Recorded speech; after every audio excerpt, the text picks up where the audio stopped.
Se tudo correr bem, estamos vivendo um momento histórico lindo e novo. Os jovens terão nos dado uma lição. On the situation in Brazil. So I want to talk about this more tomorrow because obviously we're running out of time. But the situation in Brazil is that there's a politician who is quote-unquote far right, which is to say he's a populist. His name is Jair. I think it's Jair. I'm not sure how you pronounce. Is it Jair?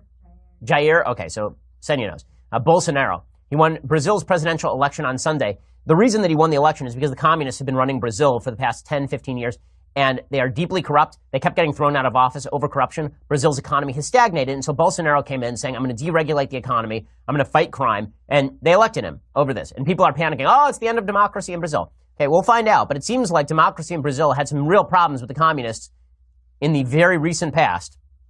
And not only that, if Brazil did not rapidly shift course on economics and on crime, the hope for the future in Brazil was not bright. It's so funny how folks on the left seem to ignore the fact that it was left malfeasance, corruption, and inability to run a country that led to Bolsonaro's win. Okay, Bolsonaro said, we cannot continue flirting with communism. We're going to change the destiny of Brazil. He rejected the leftist PT that ran Brazil for 13 of the last 15 years. They were ousted 2 years ago in the midst of a deep recession and political graft scandal. Bolsonaro won a sweeping victory. He won 55% of the vote. That is a very, very broad victory in Brazil. Folks who are panicking in the United States are panicking for the same reason that they look at Europe and they see right parties in Europe panicking. Bolsonaro's view of economics is much more akin to a free market system of economics than anything the left was proposing, and that is one of the driving factors here. Brazil was misrun in a brutal fashion over the last 15 years. The old joke about Brazil that was always told is Brazil is the country of the future and always will be. Well, maybe if they actually shifted economic policy, maybe if they started tamping down crime, then things would change. I ask you to be witnesses of the fact that the new government will guarantee the construction of democracy and liberty. It's a promise. It's not the promise of a party. It's an oath, a sacred oath. Freedom will liberate this country. Freedom will turn us into a great nation.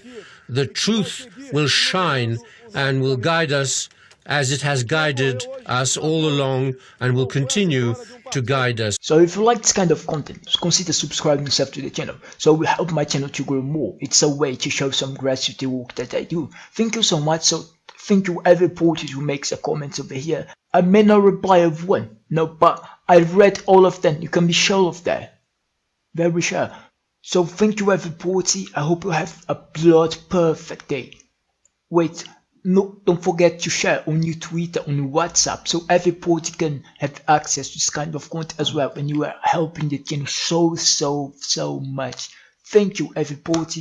Love you all. Bye. À primeira vista, esse movimento parecia uma pequena provocação inútil, que muitos criticaram erradamente. O Brasil parecia desabitado politicamente. De repente, reapareceu o povo. Os jovens despertaram porque ninguém aguenta mais ver a República paralisada por interesses partidários ou privados. É preciso uma política nova se reinventando. Se tudo correr bem, estamos vivendo um momento histórico lindo e novo. Os jovens terão nos dado uma lição. Corrupto vai pro inferno com passagem só de ida. O gigante acordou e vai foder com a tua vida.